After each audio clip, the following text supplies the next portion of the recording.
आनंदखेडे आनंदादेवी यात्रोत्सवास मोठ्या उत्साहात प्रारंभ, ध्वज मिरवणूक संपन्न।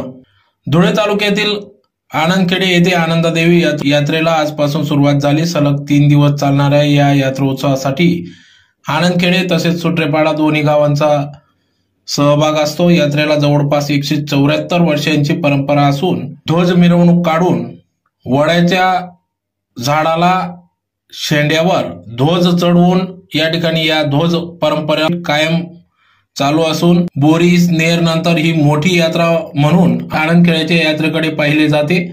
3 दिवसीय यात्रोत्सवात मिरवणूक, मंडळाचे मनोरंजन कार्यक्रम, मांडव, ध्वज मिरवणूक, महाप्रसाद, कुस्ती, दंगल असे विविध कार्यक्रम पार पडत असतात। आज संपूर्ण आनंदखेड्यातून भव्य अशी ध्वज मिरवणूक काढण्यात आली। अतिशय डीजेच्या तालावर नाचत गाजत भाविक भक्त या ध्वज मिरवणुकीत सहभागी झाले होते। तर सायंकाळी लोकनाट्य तमाशा मंडळाचे देखील आयोजन करण्यात आले असून सलग दुसऱ्या दिवशी दिनांक 3 एप्रिल 2025 रोजी भव्य कुस्तीची दंगल पार पडणार असून या यात्रोत्सवासाठी बाहेरगावून नोकरदार, ग्रामस्थ, व्यावसायिक आपल्या गावी परततात व आनंददेवी यात्रोत्सवात सहभागी होत असतात। तर या यात्रोत्सवात विविध दुकाने देखील थाटलेली असतात, ज्यात खेळणी, पाळणे, फरसाण, संसार उपयोगी वस्तू, गृह उपयोगी वस्तू असे विविध दुकाने थाटतात। या यात्रेसाठी ग्रामपंचायत, विविध संस्था, यात्रा नियोजन समिती, ग्रामस्थ यांच्या व्यावसायिकांसाठी सहकार्य लाभत असते। या यात्रोत्सवासाठी पोलीस प्रशासनाचे देखील तितकेच सहकार्य लाभत असते। आज सकाळी आनंदादेवी यात्रोत्सवात ध्वज मिरवणुकीचा समारोप झाल्यानंतर या ठिकाणी आनंदादेवीला सरपंच सौ मनीषा माळी, तुळशीदास आहिरे सरपंच सहपत्नीक या ठिकाणी देवीची पूजा आरती करण्यात आली। साडीचा आहेर चढवण्यात आला। या प्रसंगी उपसरपंच भरत नवसारे, पोलीस पाटील किरण गवते, माजी पोलीस पाटील डोंगरप्पा नवसारे, माजी सरपंच देवेंद्रप्पा भांबरे, निलेश नवसारी, सुनील आव्हाड, खंडू गवते, अशोक भांबरे, रोहिदास कदम, अशोक आव्हाड, साबळे पिंटू पाटील, आनंदादेवी पंचमंडळ सचिव प्रसाद जोशी, भरत नवसारे, नगराज पाटील आदी पदाधिकारी, त्याचबरोबर ग्रामस्थ, तरुण मित्रमंडळ यांचे या यात्रोत्सवासाठी सहकार्य लाभत असते। तर या येणाऱ्या भाविकांना या ठिकाणी सतीश वाघ, माजी सैनिक यांच्या वतीने या ठिकाणी येणाऱ्या भाविकांना पोहे वाटप करण्यात आले, त्याचबरोबर मठ्ठ्याचे देखील वाटप करण्यात आले। तर या पोहे वाटपाचा लाभ भाविक भक्तांनी घेतला।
Thank you.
हो